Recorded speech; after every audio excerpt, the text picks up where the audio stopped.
ఒకేలా ఉండదు. నవ్వేవాడికి ఏడ్చే రోజు, ఏడ్చేవాడికి నవ్వే రోజు తప్పక వస్తుంది. కాస్త ఓపిక పట్టాలి అంతే. నిన్ను సంతోషపెట్టేవారంతా మంచివారు కాదు, అలాగే నిన్ను బాధ పెట్టేవారంతా చెడ్డవారు కాదు. అదృష్టాన్ని సరదాగా నమ్ముకో, కష్టాన్ని పూర్తిగా నమ్ముకో. విజయం తప్పకుండా వరిస్తుంది. మీరు ఒక పనిని పూర్తి చేయగలను అని నమ్మితే సగం పని పూర్తయినట్లే. నీ గమ్యం ఎంత ఎత్తులో ఉన్నా దానిని చేరుకునే మార్గం మాత్రం నీ కాళ్ళ క్రింది నుండే మొదలవుతుంది. ఓర్పు అనేది ఎంత చేదుగా ఉంటుందో దానివల్ల వచ్చే ప్రతిఫలం కూడా అంతే తీయగా ఉంటుంది. జీవితంలో నిన్ను నువ్వు నమ్ముకున్నప్పుడు దేనికి భయపడాల్సిన అవసరం లేదు. భయమే భయపడేలా జీవించడం నేర్చుకోండి. మీరంటే ఇష్టం ఉన్న వారిని ఎప్పుడూ అశ్రద్ధ చేయకండి.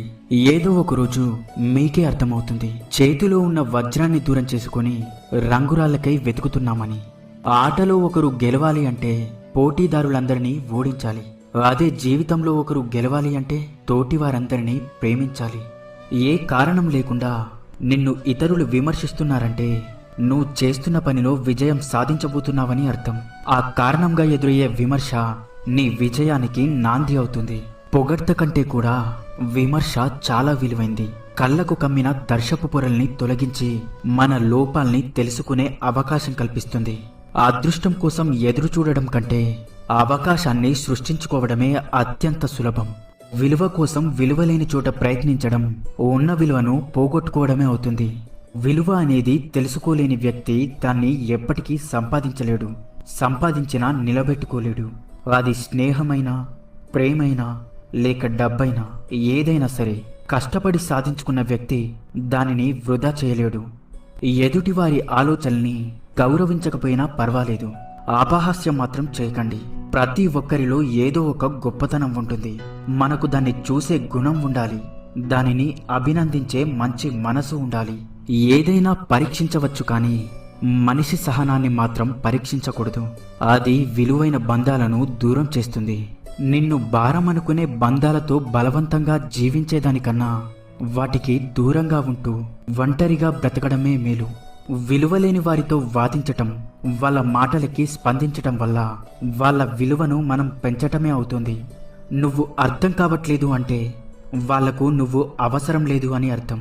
నీ మాటలు అర్థం కావడం లేదు అంటే నిన్ను పరిగణలోకి తీసుకున్నదే లేదు అని అర్థం. నిలబడక తప్పదు. చిన్నప్పుడు దేన్నైనా పట్టుకొని, పెద్దయ్యాక దేన్నైనా తట్టుకొని. కారణం లేకుండా ఎవరూ మౌనంగా ఉండరు. కొండంత బాధ ఒక్కోసారి మాటల్ని పైకి రానివ్వకుండా తొక్కి పెడుతుంది. ఎప్పుడూ గతంలోకి తిరిగి చూసుకోవటం లేదా పక్కవారి జీవితంలోకి చూడటం చేస్తావో అప్పటి నుండే నీ ఆనందానికి అవరోధాలు కలుగుతాయి. ఒకరు తగ్గుతున్నారు అంటే తప్పు చేశారని కాదు, ఆ బంధానికి విలువ ఇస్తున్నారని అర్థం. తప్పు చేయకుండా తల వంచకండి.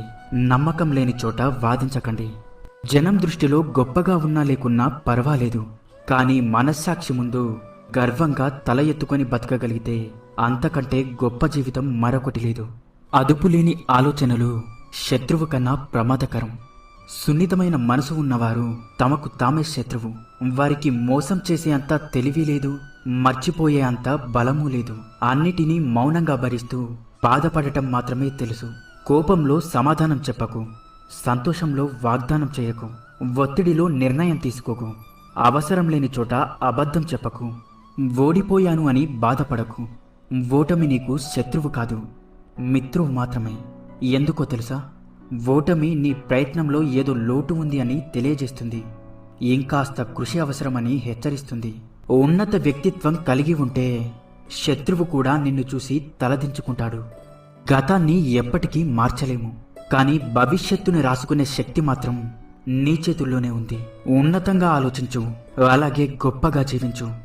ఏ బంధమైనా మన అని మనమనుకుంటే సరిపోదు, ఎదుటి వాళ్ళు కూడా అనుకోవాలి. అప్పుడే ఆ బంధం బలపడుతుంది. మన బాధ బయటికి చెప్పుకుంటే భారం తగ్గుతుంది అనుకోవడం అబద్ధం. చులకనైపోతాము అనేది నిజం. జీవితంలో మీరు ఎవరినైతే ఎక్కువగా ఇష్టపడతారో వారి వల్లే మీరు ఎక్కువగా బాధపడతారు. ఇది అత్యంత కఠినమైన జీవిత సత్యం కాదంటారా?